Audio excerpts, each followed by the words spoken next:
너희가 그 은혜로 인하여 믿음으로 말미암아 구원을 얻었나니 이것이 너희에게서 난 것이 아니요 하나님의 선물이라. 행위에서 난 것이 아니니 이는 누구든지 자랑치 못하게 하려 함이라. 주의 은혜로 오늘도 하루를 시작함을 감사합니다. 은혜가 있으셨기에 저희가 구원받았고, 그 은혜를 의지할 때 어떤 상황도, 어떤 마음의 어려움도, 어떤 관계의 어려움도 주의 은혜로 이겨낼 줄 믿습니다. 주의 은혜로 오늘 하루를 시작합니다. 주님, 저희의 믿음의 삶을 통하여 하나님의 나라가 건설되고 영광 받아 주시옵소서. 감사드리며 예수 그리스도의 이름으로 간절히 기도드리옵나이다. 아멘. 주께서 허락하신 귀한 날입니다. 우리 주님의 은혜를 의지하며 주님 앞에 의지하는 우리 찬양, 여러 해 동안 주 떠나 우리 함께 찬양하도록 하겠습니다. 여러 해 동안 주 떠나 세상 연락을 즐기고 저 흉악한 죄에 빠져서 준혜를 잊었네. 오 사랑의 예수님, 내 마음을 곧 엽니다. 곧 들어와 나와 함께 하며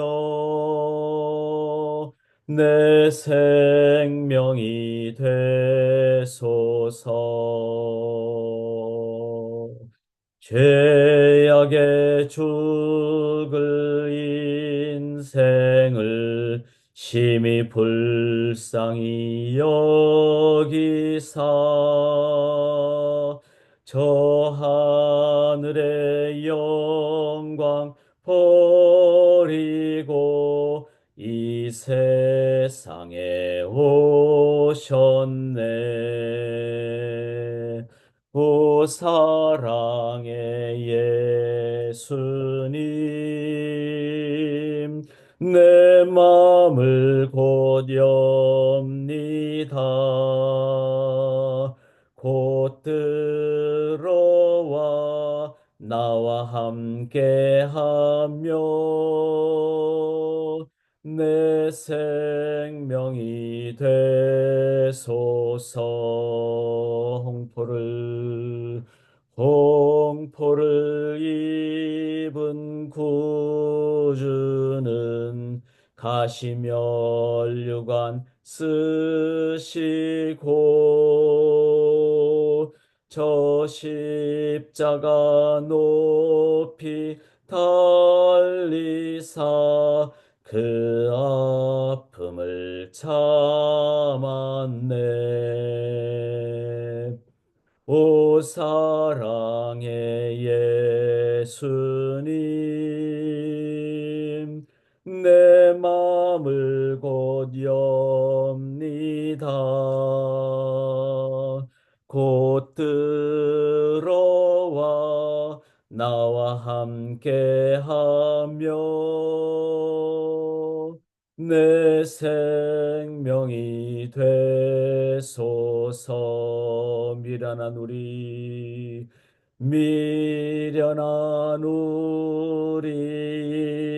인생은 주의 공로를 모르고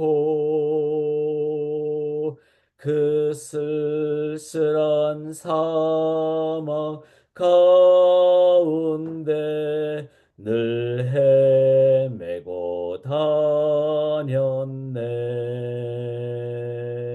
오 사랑의 예수님,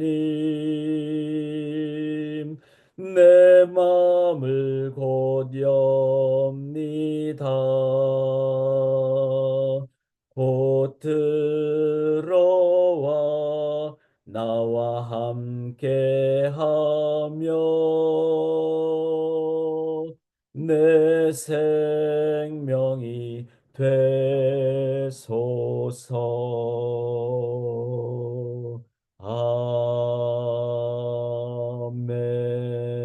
아멘. 주님께 우리의 마음을 열고 주님을 의지하며 나아가기를 원합니다.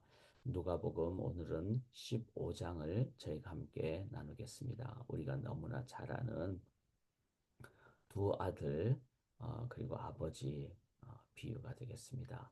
그래서 이 제목을 우리가 어떻게 하는 것이 맞을까 했을 때 이 제목을 두 종류의 탕자와 탕부 아버지 이야기. 실은 어, 이제 탕자 이야기 이렇게 우리가 알고 있는데 두 아들이 모두 다 아버지로부터 마음이 멀어진 그래서 탕자고 그렇지만 그 아버지가 또 어떤 마음으로 이 자녀들을 두 아들을 대했을까 이 전체를 보는 것이 더 우리가 이 비유를 바르게 이해하는 것이 되리라 생각합니다. 첫째는 집 밖으로 떠난 탕자 이야기죠. 어, 이 아들이 둘째 아들이 있는데 이제 아버지여 재산 중에 내게 돌아올 분깃을 내게 주소서. 그런데 어, 그 아버지가 살아 계시는 동안에 이렇게 재산을 달라. 이 말은 아버지의 존재를 부인하는 거죠. 그러니까 돈을 달라는 것을 넘어서 나는 이제 아버지를 인정 안 하겠습니다. 아버지와의 관계를 끊겠습니다. 나는 아버지 없이 삽니다. 이제 그런 의미가 되겠습니다. 그랬을 때 이제 그 살림을 각각 나누어 주었더니 그리고 그 아버지를 떠났을 때 이제 아들은 둘째 아들은 어, 돈으로 다 될 줄 알았는데 실은 허랑방탕하다는 말은 아버지가 그 속에 얻게 됐을 때 갖게 되는 마음의 허무함이죠. 그리고 재산은 금방 없어지게 되는 즉 우리의 삶의 물질이 전부가 아니라는 것을 우리는 온전히 깨닫게 됩니다. 그리고 그 결과 돼지를 치게 되는 이 상황은 가장 이제 밑바닥까지 가게 되는 그리고 그 밑바닥의 마지막은 17절 끝에 보면은 나는 여기서 굶어 죽는다. 이것이 바로 아버지를 떠난 그 아들의 모습입니다. 우리가 이거는 사람의 어떤 상황을 얘기하는 것이 아니라 하나님과의 관계를 얘기하는 비유죠. 그래서 피조물인 인간이 하나님을 인정하지 않고 하나님을 떠나서 자기가 생각하는 물질이 나의 주인이 될 때 하나님이 없는 것 상태는 허무가 되니까 그리고 물질은 완전하게 나를 인도해 주지 못하니까 결국은 죽게 되는 이게 바로 하나님을 떠난 인간의 모습을 의미합니다. 사랑하는 여러분, 저희가 오늘도 하루의 첫 시간을 이렇게 하나님 아버지 앞에서 시작하는 것은 우리에게 잠도 중요하고 우리에게 어떤 인간이 누릴 수 있는 어떤 것도 다 중요하지만 실은 그런 것이 아무리 있어도 하나님과 비교할 수 없습니다. 반대로 다른 것 다 없어도 아버지 하나님이 내 안에 계시면은 우리는 참 평안이 있고 참 지혜가 있고 참 생명이 있고 참 소망이 있고 그래서 일용할 양식으로도 우리는 감사하며 살게 됩니다. 중요한 것은 아버지 하나님이 내 안에 하나님 아버지로 계시는가 아닌가 여기에 달려 있습니다. 우리 꼭 기억하십시다. 하나님이 나의 아버지 하나님이 되실 때 우리는 다른 어떤 것은 이제 제자리를 차지하게 됩니다. 그것으로 나를 뭐 내 존재를 더 존중하게 여기고 이런 것이 아니라 소명대로 살게 되고 은사대로 살게 되고 분복대로 살게 되고 일용할 양식으로 살게 되고 그게 정상이잖아요. 세상에 있는 모든 것은요. 시간 지나면 점점 사라지고 없어지고 그렇게 약해지는 그런 거잖아요. 썩어 없어질 것입니다. 하나님 외에 다른 것으로 내 인생의 목적을 뒀을 때는 뭐 직분도 아니면 어떤 사회 명예도 아니면 건강도 물질도 이 세상에서 점점 사라지는 겁니다. 영원하신 하나님이 계실 때 우리는 가장 온전하게 되는 것이죠. 내가 그 하나님을 인정하지 않는다면은 나는 집을 떠난 당자가 된다는 것입니다. 그 결과는 죽음입니다. 죽음. 자, 그러나 또 다른 종류의 탕자가 있죠. 여기 25절부터 보면은 이 두, 두 아들 중에 맏아들은 실은 자기가 25절 보면은 맏아들은 밭에 있다가 돌아왔다 그랬습니다.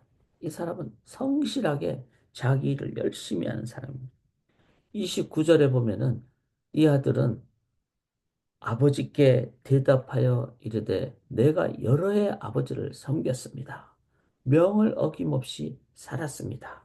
자, 아버지를 섬기고 아버지의 명대로 살고 섬겼다는 이 말은 뭐죠?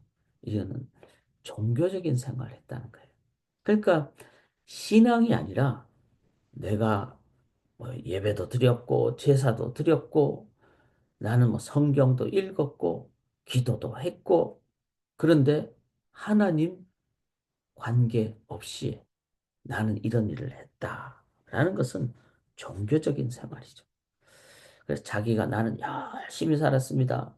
나는 하나님 섬기는 그 외적 행위를 했습니다. 그 다음에 또 29절에 보면은 나한테는 염소 새끼라도 주어 이 말은 그 전에 잘 받지 않았다는 나는 검소하게 살았습니다. 그러니까 자기 노력이 많았다. 자기 어떤 영광이 많았다. 나는 이렇게까지 아꼈습니다. 이런 것이 되죠. 그 다음에 31절에 보면은 너는 항상 나와 함께 있으니 이 말은 내가 아버지 옆에 있었습니다. 이거는 뭐죠? 행위로 있었던 거죠. 행위로. 그래서 나는 교회를 떠나지 않았습니다. 나는 뭐 매일 뭐 기도를 했습니다. 자, 중요한 것은요. 그 행위적인 측면이 많으면 종교 사회나 종교 국가에서는 뭐가 되죠? 자기 의가 높아져. 야, 저 사람은 훌륭한 사람이다. 그렇게. 그런데 가장 핵심은 뭡니까? 마음이 없었습니다. 28절에 보면은 그가 노하여 들어가고자 하지 아니하거늘. 자, 진짜 그 사람의 본심을 보려면요. 그걸 한번 뺏어보면 돼요. 그게 뭡니까? 둘째 아들. 아버지가 막 안아주고 막. 그 다음에 막 아들 왔다고, 둘째 아들 왔다고. 자기가 이때까지 열심히 막 기른 송아지, 막 이런 것을 뺏어가지고 이제 자기 동생한테 막 주고 이러니까 뭐죠? 자기 화가 난 거예요. 그 사람이 정말로 갖고 있었던 그것을 한번 뺏어 보면은 그게 뭐죠? 자기 의였어요. 하나님과의 진심의 관계가 아니라 자기 의가 딱 있는데 너는 이제 너는 그냥 둘째 아들이 더 소중해 이런 것처럼 여겨지니까 이 첫째 아들은 아, 나는 뭐야? 이러면서 자기 자존심, 나의 명예, 자기 의, 이 부분이 없어지는 것처럼 느껴지니까 화가 나서 자기 아버지 앞에 가지도 않고 동생 앞에도 가지도 않는. 실은 집 안에 있지만 마음은 아버지로부터 멀어진 그것이 집안의 탕자입니다. 그래서 1번을 돌아온 탕자, 돌탕. 그 다음에 2번을 집안의 탕자, 집탕. 뭐 표현을 이렇게 우스갯소리로 하지만 실은 그 의미가 참 중요하죠. 둘 다 탕자입니다. 둘 다 공통점은 아버지를 마음으로 두지 않았다는 거죠. 마음으로 섬기지 않았다는 거죠. 그 결과 둘 다 마음에 가장 큰 어려움을 갖게 됩니다. 핵심은 뭡니까? 여기에 이러한 두 아들이 이제 있을 때 아버지는 어떡합니까? 아버지께로 돌아갈 때 아버지는 멀리서 보고 측은히 여기에 달려가 목을 안고 입을 맞추고 그 아들 돌아온 그 어떤 상황보다 비교할 수 없는 놀라운 것을 막 풍성하게 잔치를 베풀어주는 관계를 회복하는. 여기서 이 표현을 팀 켈러 목사님은 프로디걸 갓, 이 당부 아버지라고 표현했습니다. 여기서 프로디걸 갓이란 말은 무모할 정도로 다 써버리다, 남김없이 쓰다. 이게 아버지 하나님의 은혜죠. 아버지 하나님 진짜 무모할 정도 재산 다 가져갔는데 그냥 돌아왔다고 아버지가 다 그것을 그냥 엄청난 그냥 잔치를 베풀어 주는 이게 바로 하나님의 놀라운 은혜입니다. 사랑하는 여러분, 우리가 왜 하나님과의 관계가 중요할까요? 그거는 하나님이 무한한 은혜로 우리를 인도해 주시기에 그 하나님의 은혜 속에 다 들어갈 때 이제는 집 밖으로 나갈 필요도 없고 집안에서 내 의를 그렇게 드러낼 필요도 없습니다. 종교 생활을 할 필요가 없습니다. 주의 은혜면은 우리는 그 하나님의 은혜 안에서 다른 것이 다 이제는 제자리를 차지하게 되고. 자, 그러면 여기서 이제 마지막 결론이 뭘까요? 둘째 아들은 아버지께 돌아와서 막 잔치를 베풀잖아요. 그러면 집안에 있었던 그냥 삐친 첫째 아들, 그 아들도 아버지 은혜를 기억하고 돌아오면은 아버지, 이때까지 내가 그냥 형식적으로 섬겼습니다. 아버지, 그러면서 돌아오면은 아버지 어떡해요? 다 받아주죠. 그게 여기 본문에는 안 나오지만 우리가 상상할 수 있는 겁니다. 그 다음이 더 중요합니다. 그렇게 아버지의 은혜를 이해한 그 첫째 아들은 그 다음에 어떻게 될까요? 두 아들 간의 관계가 회복됩니다. 은혜가 있을 때 저 자식 이런 게 아니라 나도 아버지의 은혜로 돌아온 둘째 아들도 아버지의 은혜로 그러면은 형제 간에 화해가 되는 것이죠. 사랑하는 여러분, 인간의 방식으로는 이 두 아들이 화해가 안 됩니다. 그러나 하나님의 은혜에 잠길 때 우리는 하나님과의 관계가 회복될 뿐만 아니라 두 아들 간의 관계가 회복되는 지금 이 세상에 필요한 것은 바로 그 하나님의 은혜고 하나님과의 관계의 회복을 넘어 사람과의 관계가 회복이 필요한 바로 이 양극화 시대, 분리의 시대, 이 은혜 앞으로 나아가는 사순절이 되기를 주님의 이름으로 간절히 기원합니다. 기도하겠습니다. 살아계신 하나님, 이 사순절 동안에 내가 어떻게 금식을 하고 내가 어떻게 기도를 하고 이런 외적인 것을 넘어서 하나님의 은혜를 기억하고 그 은혜 앞으로 들어가는 내 은혜가 내게 족하도다. 그 은혜로 나아가는 우리의 삶이 되어서 하나님, 은혜의 하나님을 의지함으로 내 옆에 있는 사람을 주의 은혜로 바라보고 다가가고 안아주는 참된 은혜의 능력으로 회복되는 사순절이 되게 도와 주시옵소서. 온전히 의지하오며 살아계신 예수 그리스도의 이름으로 간절히 기도드리옵나이다. 아멘.